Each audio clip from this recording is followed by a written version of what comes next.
Halo teman-teman, perkenalkan saya Arifina Riswanti dengan NIM 2020-31020. Saya merupakan mahasiswi ITPLN Prodi S1 Teknik Informatika. Nah, saat ini saya ingin mengajak teman-teman semua untuk belajar bersama mengenai arsitektur dan organisasi komputer. Sudah siap belajar bersama? Ayo kita mulai! Pembahasan kita kali ini yaitu mengenai arsitektur komputer dan set instruksi. Arsitektur komputer merupakan sebuah konsep, gambaran, rancangan mengenai suatu perencanaan dan struktur dalam pengoperasian dasar sebuah sistem komputer yang terkait dengan seorang programmer. Nah, contohnya yaitu seperti aritmatika yang digunakan, mekanisme input-output, dan teknik pengalamannya. Semua itu dirancang oleh programmer di dalam sebuah CPU. CPU. Kira-kira apa ya CPU itu? Nah, mungkin teman-teman sudah tidak asing lagi dengan gambar ini. Ya, sebagian orang masih menyebut ini sebagai CPU. Padahal, yang tadi itu bukan CPU ya teman-teman. CPU itu yang seperti ini. Yang tadi itu merupakan casing. Oke, kita sepakati dulu ya, kalau CPU itu yang seperti ini. Nah, tapi apa sih CPU itu? CPU merupakan singkatan dari Central Processing Unit, di mana dia merupakan otak dari segala proses di komputer, sehingga bisa dikatakan komponen terpenting dari sistem komputer. CPU ini memiliki 4 komponen utama. Yang pertama ada algoritma dan logic unit, yang kedua ada register, yang ketiga ada CPU interconnection, dan yang keempat ada CU atau control unit. Ada pula 5 tugas utama dari CPU, yaitu membaca instruksi, menerjemahkan instruksi, membaca data, memproses data, dan menulis data. Sedangkan fungsinya itu adalah menjalankan program yang disimpan dalam memori utama dengan mengambil instruksi, menguji instruksi, dan mengeksekusinya satu persatu sesuai alur perintah. Dalam siklus instruksi CPU, dimulai, lalu mengambil instruksi berikutnya. Selanjutnya, dia akan mengeksekusi instruksi dan diakhiri dengan halt. Nah, pada saat dimulai sampai mengambil instruksi berikutnya, CPU akan melakukan pembacaan yang disebut siklus fetch. Sedangkan pada saat mengeksekusi instruksi disebut dengan siklus eksekusi. Nah, pada saat siklus fetch atau pembacaan ini, CPU akan membaca instruksi dari memori. Lalu, nanti komputer itu menambah satu hitungannya setiap kali CPU membaca instruksi. Selanjutnya, instruksi tersebut dibuat di dalam register. Nama registernya yaitu register instruksi. Terbentuk dalam kode biner yang diterjemahkan CPU, kemudian CPU itu akan melakukan aksi yang diperlukan. Dalam melakukan aksinya, CPU dan memori melakukan perpindahan data dari CPU ke memori dan sebaliknya. Sedangkan CPU dan input-output melakukan perpindahan data dari CPU ke modul input-output dan sebaliknya. Pada proses pengolahan data, CPU akan membentuk sejumlah operasi aritmatika dan logika melalui instruksi pengontrolan fungsi kerja. Nah, yang tadi merupakan proses dari siklus fetch atau proses pembacaan. Sekarang kita beralih ke siklus eksekusi. Jadi di dalam siklus eksekusi ini terdapat 5 tahapan, yaitu yang pertama ada IAC.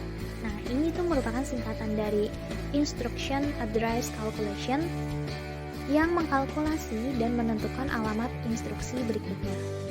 Lalu nanti dia akan berpindah ke IF atau instruction fetch yang membaca instruksi dari lokasi memori ke CPU.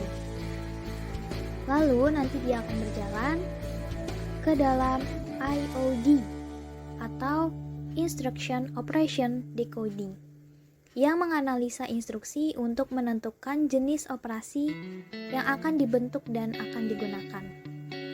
Lalu dia akan berjalan lagi ke OAC atau Operand Address Calculation yang menentukan alamat operand.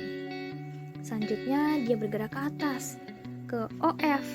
OF itu merupakan singkatan dari Operand Fetch yang mengambil operand dari memori atau dari modul input-output.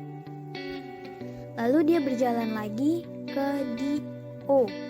DO itu merupakan data operating yang membentuk operasi yang telah diperintahkan dalam instruksi.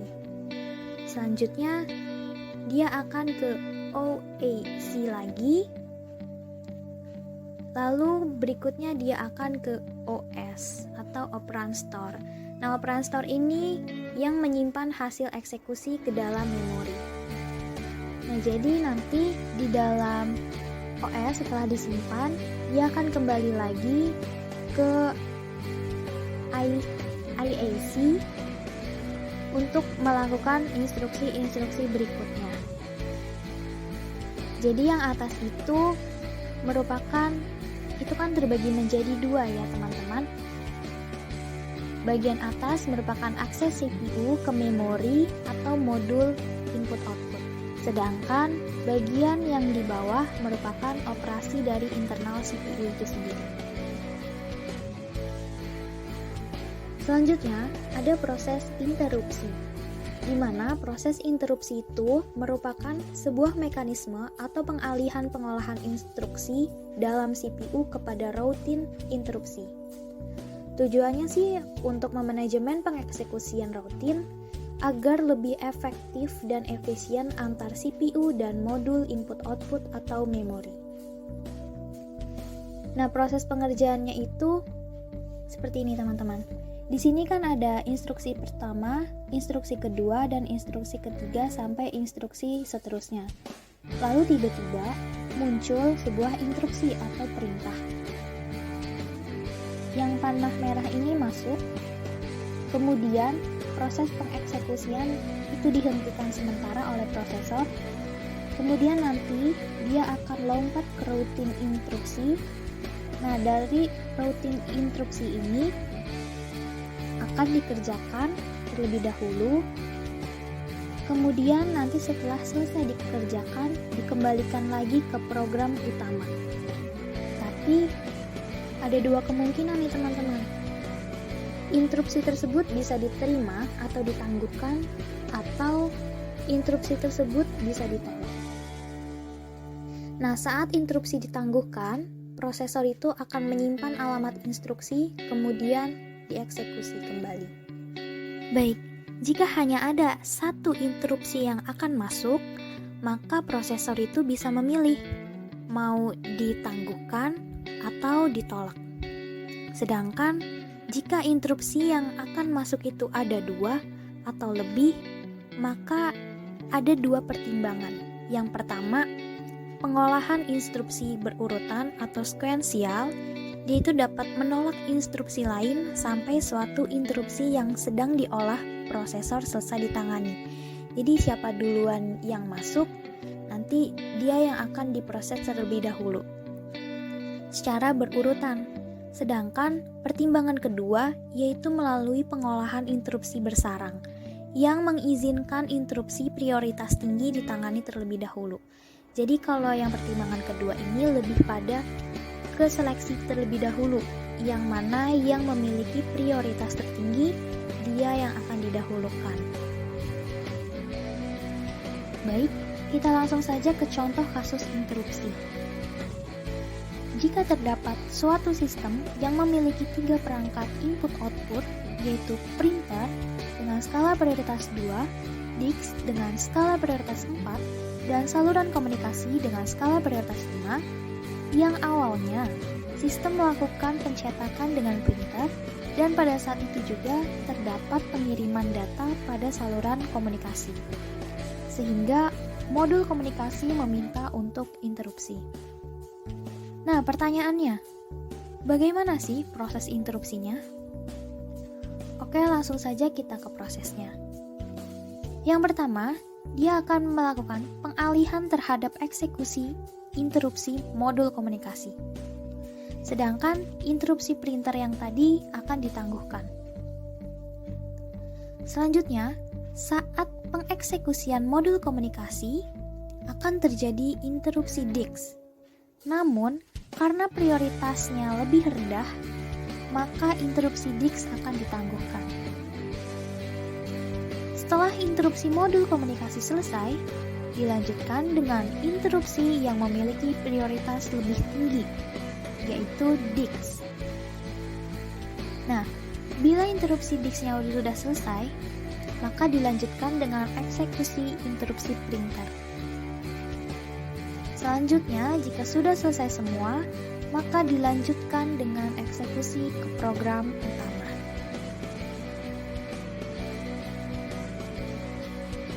Berikutnya yaitu set instruksi, yaitu kumpulan-kumpulan instruksi yang berbeda yang dapat dijalankan oleh CPU. Nah, berhubung bahasa manusia dan komputer itu berbeda, maka kita perlu menerjemahkannya untuk dapat dimengerti oleh CPU melalui kode mesin, biner, dan juga kode assembly. Bahasa komputer terbagi menjadi dua, yaitu bahasa tingkat rendah dan bahasa tingkat tinggi. Di dalam bahasa tingkat rendah memiliki ciri-ciri yang pertama, dapat berkomunikasi langsung dengan perangkat hardware, yang kedua, sulit untuk dipahami oleh manusia, yang ketiga, tidak membutuhkan compiler atau interpreter, yang keempat, lebih hemat memori daripada bahasa tingkat tinggi, yang kelima, cukup rumit untuk melakukan debug. Nah, contohnya itu seperti bahasa mesin dan bahasa assembly. Sedangkan dalam bahasa tingkat tinggi yaitu memiliki ciri-ciri yang pertama, menggunakan perintah yang mirip dengan bahasa manusia. Ini terutama penggunaan bahasa Inggris ya. Yang kedua, mudah dipahami dan dibaca oleh manusia tentunya. Yang ketiga, membutuhkan compiler. Yang keempat, bersifat portable, yaitu dapat berjalan di berbagai jenis CPU. Lalu yang kelima yaitu mudah untuk melakukan debugging.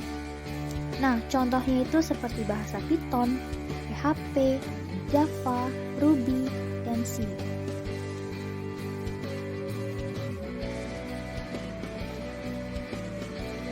Ya, di sini terdapat jenis-jenis instruksi. Ada 4. Yang pertama ada pengolahan data atau data processing. Contohnya itu arithmetic. Itu dapat berupa add, sub, dan lain sebagainya. Dan logic dapat berupa not, SHR, dan sebagainya, dan juga konversi data. Sedangkan yang kedua ada perpindahan data atau data movement. Nah, contohnya ini seperti input dan output ke modul input-output.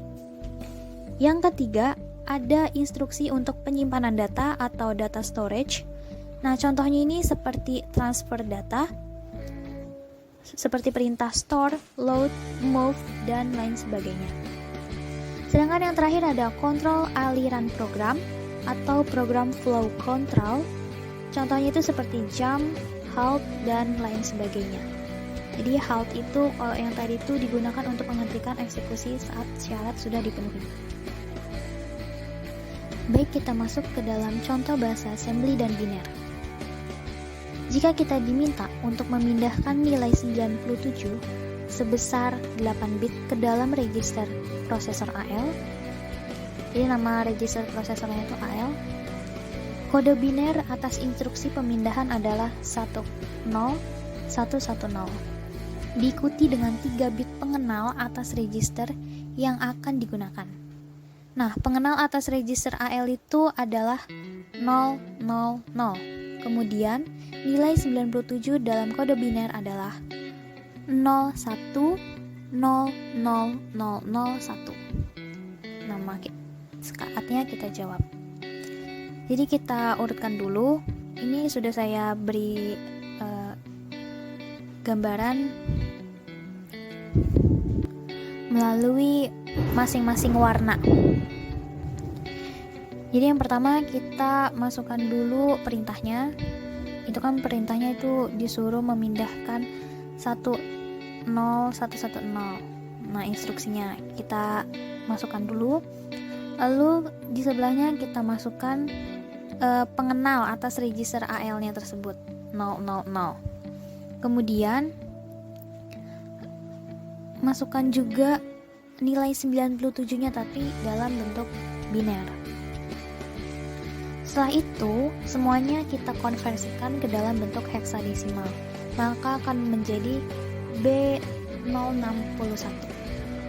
Nah, B0 ini kita pindahkan ke dalam register AL.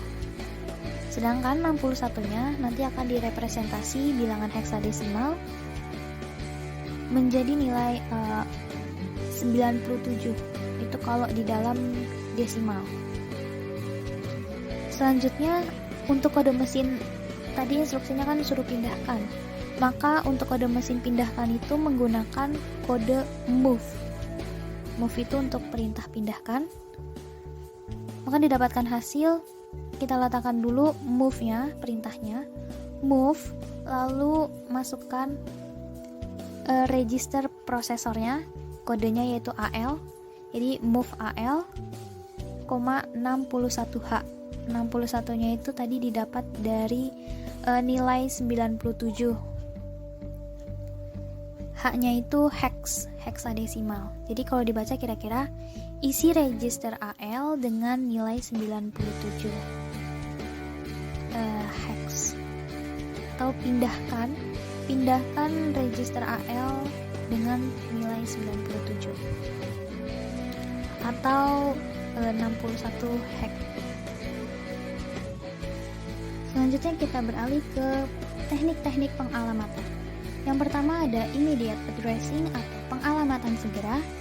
Ini merupakan pengalamatan yang paling sederhana. Pengalamatan ini dikatakan menguntungkan karena dapat menghemat siklus instruksi sehingga proses keseluruhan akan lebih cepat. Namun juga memiliki kekurangan karena ukuran bilangan dibatasi oleh ukuran field. Yang kedua ada direct addressing atau pengalamatan langsung. Nah, dalam pengalamatan ini biasanya banyak digunakan pada komputer yang sudah lama dan komputer kecil. Karena hanya memerlukan sebuah referensi memori dan tidak memerlukan kalkulus yang lebih khusus. Yang ketiga ada indirect addressing. Nah, indirect addressing ini merupakan metode pengalamatan secara tak langsung. Yang keempat ada register addressing atau pengalamatan register. Nah, metode dari pengalamatan register ini mirip dengan metode pengalamatan langsung. Hanya saja berbeda pada field alamat yang mengacu pada register.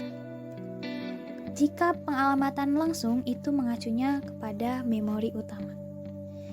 Yang kelima ada register indirect addressing atau pengalamatan tak langsung register. Nah, metode pengalamatan ini mirip dengan metode pengalamatan tidak langsung. Bedanya pada field alamat yang mengacu pada alamat register. Letak operannya juga berada pada memori yang dituju oleh si register. Yang keenam ada displacement addressing. Nah, pada metode ini menggabungkan kemampuan pengalamatan langsung dan pengalamatan register tidak langsung. Nah, pada mode ini mensyaratkan instruksi memiliki dua buah field alamat, sedikitnya sebuah field yang eksplisit. Yang terakhir ada stack addressing, di mana metode ini memiliki keuntungan yaitu dapat menyimpan data stack RAM tanpa mengganggu data yang ada sebelumnya. Tetapi memiliki kerugian. Kerugiannya yaitu sulit untuk mencari kesalahan dan melakukan koreksi terhadap suatu program. Dalam memilih address terdapat dua pertimbangan, Yang pertama, jika kita menggunakan banyak address, maka instruksinya akan semakin kompleks, memerlukan register yang banyak, dan juga programnya lebih pendek. Namun, jika kita menggunakan sedikit address, maka instruksi yang dibutuhkan lebih sederhana dan menghasilkan eksekusi yang lebih cepat. Sekian belajar bersama kita kali ini. Kurang lebihnya mohon maaf, semoga video ini bermanfaat. Terima kasih kepada teman-teman semua yang telah berkenan untuk belajar bersama. Sampai jumpa dan salam sehat bahagia, semangat selalu. Terima kasih.